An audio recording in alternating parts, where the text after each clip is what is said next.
So, another one of the wisdom teachings that I would like to reclaim in the next few minutes all together as a community that I mentioned yesterday is the Refuge Prayer or the Refuge Vow in Buddhism. To take refuge in the Buddha, the Dharma, and the Sangha. How many of you, not that I'll be able to see you, but how many of you are familiar with the Buddhist Refuge Vow? So I would say about 25%. And the rest of you will recognize it when you hear it. There are a few vows in Buddhism that are super significant. In the Mahayana tradition, the Bodhisattva Vow is the vow that we take to basically show up for the suffering of this world, intentionally, allowing it to break us open and expand our capacity to contain and hold what is. To me, that's an exceedingly feminine impulse that it lives in women and men and people of all genders. But it is a feminine space where rather than trying to bend the world to our will, to fix it and legislate it and regulate it, we allow what is to be, and our task is to feel it fully and yield to it. And if that means that the pain of the world breaks our heart, so be it. Because a broken heart has a boundless capacity for love. So the Bodhisattva vow in Buddhism is basically, I am going to keep showing up lifetime after lifetime, because Buddhism kind of believes in reincarnation. I say kind of because Hinduism, Buddha, like Jesus, was kind of a renegade in his own spiritual tradition, which was Hinduism, as Jesus was in Judaism. And so the Buddha was a reformer, Siddhartha Gautama, in Hinduism, where he was weary of the laws and regulations and looking to renew the spirit of his beloved tradition of Hinduism, as Jesus was looking for renewal in Judaism, right? And so reincarnation was one of those belief systems that he was like, well, maybe, what I'm interested, maybe people were born again and over and over and over, but really what I'm interested in is if someone shoots an arrow and it embeds itself in my flesh, I want to get it out. I want to take it out. I don't want to analyze the trajectory of the arrow or what it's made of or anything else. I just want to figure out how to alleviate the pain, my pain, your pain. It's all the same because there's only one of us. So in Buddhism, there is an understanding that we probably will continue to show up lifetime after lifetime until we attain some state of liberation from the illusion of separation. A bodhisattva says, and that's all of us, if we choose to make this vow, that I am going to continue on the wheel of samsara being the cycle of births and rebirths, until all sentient beings are free. That, to me, is a feminine impulse, a feminine response to the suffering of the world. Like, no, I'm not going to just grab the apple of my individual salvation or the chocolate bar. And this is about all of us, and I am going to stay here with you until all of us are free. And some translations of the Bodhisattva prayer vow, until every last blade of grass wakes up.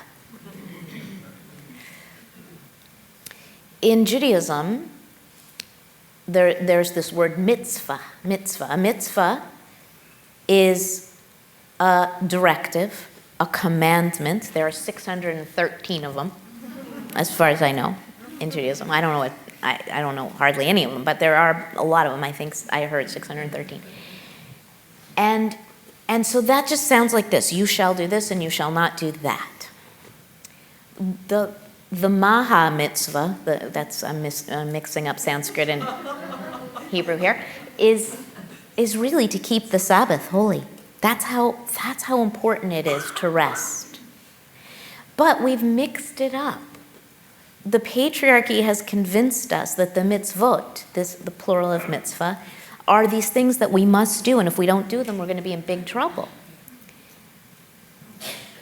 Rather than as these beautiful invitations to inhabit the sacred space where the holy dwells.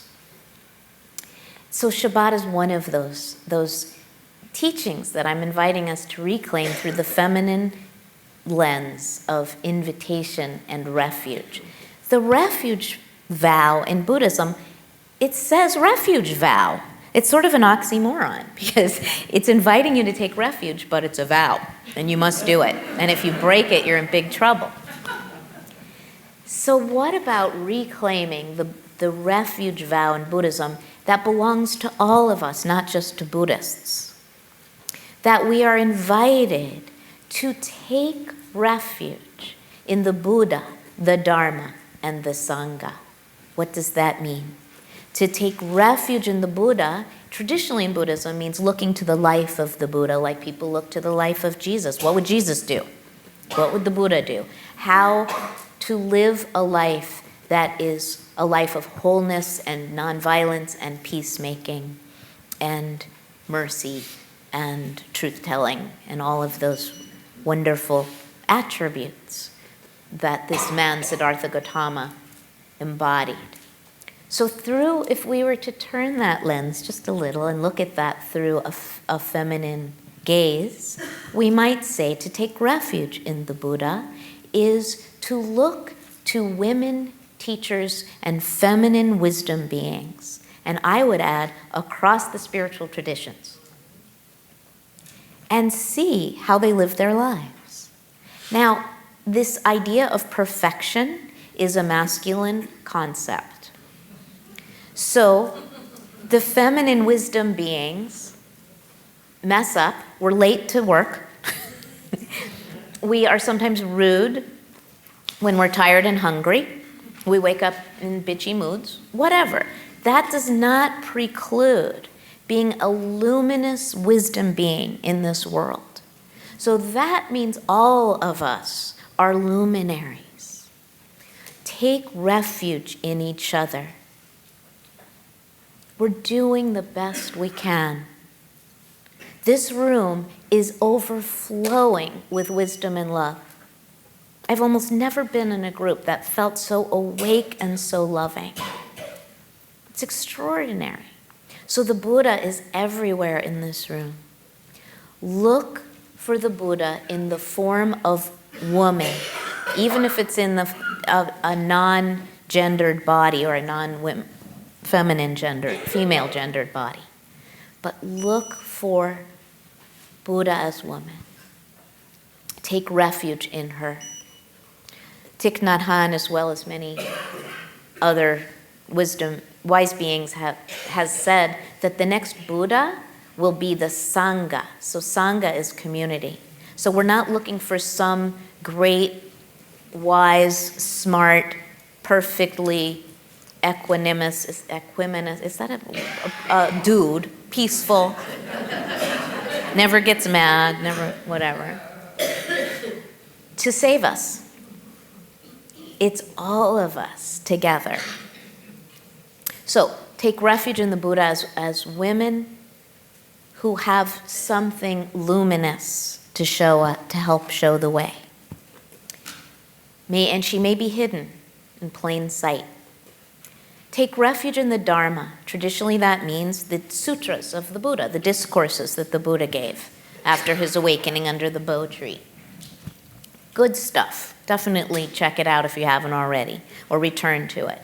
But that's not the only place where the Dharma lives. Just as the Torah is so much more than the 5 books of the so-called Old Testament, the Hebrew Bible. The Torah is a living body of wisdom that's available all the time. So take refuge in the Torah, take refuge in the Dharma, take refuge in the wisdom teachings across the spiritual traditions, but especially feminine wisdom teachings right now, because we need them urgently. Take refuge, meaning rest in those wisdom teachings.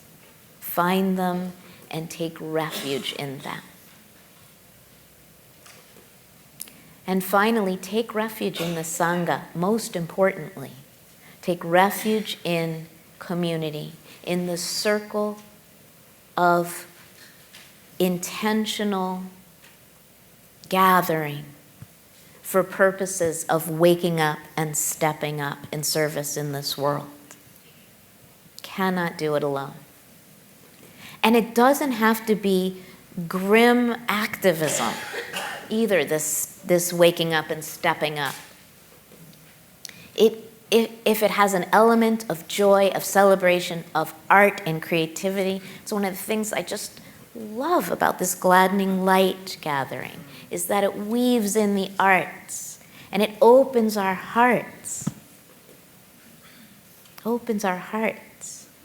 Owen and Molly and Eugene, this music, this sublime music, no amount of words falling out of my mouth are going to get you a fraction as close to your own awakened heart as that music will. So take refuge in Sangha, in community, and in celebration.